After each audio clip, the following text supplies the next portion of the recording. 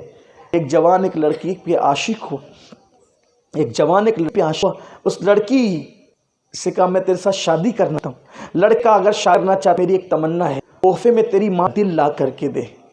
لڑکا آؤ دیکھا نہ دیکھا، بوڑھی ماں انتظار کر رہی تھی کہ میرا بیٹا خانش کروں، یہ ظالم سی پر کھر مارا اور دل چیرا، دل چیر کر کے سینہ کر کے دل نکالا، اور دل نکال کرتے بھاگتے اپنی بوبا کی طرف لگا، جلدی ٹھوکر لگی، گرا، ہاتھ سے دل ٹوٹا، جلدی تھا دل کی گیا تو دیکھا کہ دل سے مدھم سی آواز آ رہی، بیٹا کہیں چوٹ تو نہیں آئی؟